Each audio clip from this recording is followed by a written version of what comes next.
আগামী 26শে এপ্রিল আপনার মুসলিম পার্সোনাল ল বোর্ড এবং ফুরফুরা দরবার শরীফ এবং যতগুলো সংগঠন আছে সারা ওয়েস্ট বেঙ্গলে প্রত্যেকটা সংগঠনকে আমরা আওয়াজ তুলে দিয়েছি। এখানে আমাদের কওম আমাদের যে ন্যায় বিচার আমাদের পাওয়ার জন্য এখানে তাবলীগ, দেওবন্দি, বেরেলি, ওয়াহাবি, আপনার কি বলে লামাযহাবী যত দলমত আছেন আমি প্রত্যেককে বলবো আল্লাহ পাক পরওয়ারদিগার বিনিয়াজ কোরআনের মধ্যে ঘোষণা দিয়েছেন বিসমিল্লাহির রহমানির রহিম ওয়াতাসিমু বিহাবলিল্লাহি জামিয়া ওয়ালা তাফাররাকু। আল্লাহ বলেন তোমরা এক হয়ে চলো। আমরা একের জন্য আজকে আমাদের ওয়াকফের সম্পত্তি বাঁচাবার জন্য সর্ব জাতির মানুষ, বিশেষ করে হিন্দু নয়, মুসলিম নয়, জৈন নয়, খ্রিস্টান নয়, বৌদ্ধ নয়, সকল ধর্মের মানুষ এবং অনেকে মনে মনে ভাবছেন যে আজকে এটা মানে হিন্দুদের বিরোধী দল এরা মুসলিমরা লেগেছে। হিন্দু ভাইদের দৃষ্টি আকর্ষণ করি, আপনাদের দেবত্ব সম্পত্তি নিয়ে কেউ যদি আঘাত দেয়, আমার কর্তব্য আছে, তুমি আমার দেশের মানুষ, তুমি আমার পাশের মানুষ, তোমার পাশে দাঁড়িয়ে দেবত্ব সম্পত্তিকে আপনার কি বলে সঠিক জায়গা দেওয়ার জন্য তোমার পাশে আমরা তোমার পাশে আছি।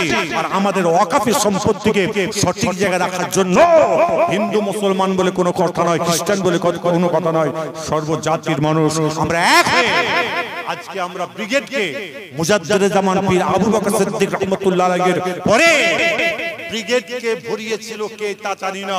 আমার মুজাদ্দেদে জামানের পরে আবার ব্রিগেডের মানুষ আপনারা হাজারে হাজারে মানুষ, লক্ষ লক্ষ মানুষ এদিক ওদিক থেকে সর্ব জায়গায় প্রচার করে আপনারা আসুন।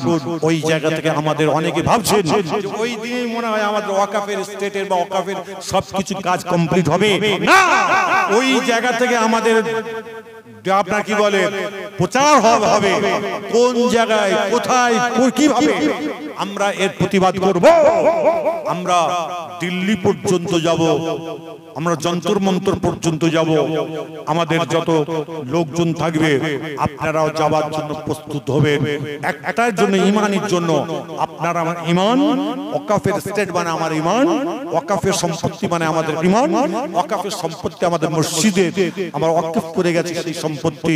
কেন আপনি মারা যাবেন, আমি মারা যাব, আপনার জানাজা হবে না, জানাজার এই ঈদগাহ নিয়ে নেবে, কবরস্থান নিয়ে নেবেন, কবর দিতে পারবেন না, তাহলে আমরা যাব কোথায়?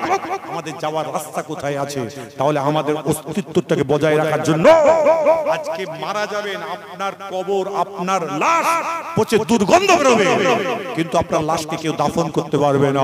তারই জন্য এই অস্তিত্ব লড়াইয়ের জন্য আপনারা সকলে 26 তারিখে কলকাতা ব্রিগেডে সকলে হাজারে হাজার লক্ষ লক্ষ মানুষ আপনারা হাজির হবেন।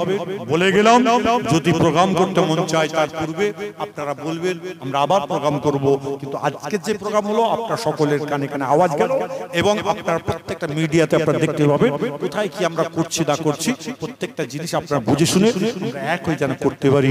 সবাই উচ্চ আওয়াজে জোরে বলুন আলহামদুলিল্লাহ। আল্লাহ যেন আমাদের যে কর্মস্থান, আমাদের ঈদগাহ, আমাদের মসজিদের জায়গা জমি আল্লাহ যেন আমাদের হেফাজত করে রাখে। অবশ্যই এটা আমাদের বিশ্বাস, আল্লাহ পাকের খাস রহমত হবে, আমার রাসূল পাকের রূহানি দোয়া লাগলে আমাদের কোনো চিন্তা হবে না ইনশাআল্লাহ। আল্লাহ যেন কবুল করেন, আল্লাহ যেন আমাদের প্রত্যেক, এবং এটাও মাথায় রাখবেন কিছু মানুষ আছে তারা পায়ের পা লাগিয়ে দিয়ে আপনাকে আমাকে অশান্তি করতে লাগবে। খবরদার অশান্তির দিকে যাবেন না। যখনই যাবেন রাস্তা দিয়ে কারোর পায়ে পা তুলে দিয়ে মারপিট করতে যাবেন না। কেউ যদি মারপিট করতে আসে তাকে বলবেন ভাই জোরহাট করছি, তুই ঠান্ডা হ, তাকে ঠান্ডা করবেন। কেউ এইভাবে উগ্র হবেন না, উগ্র হলে আমাদের ক্ষতি হবে।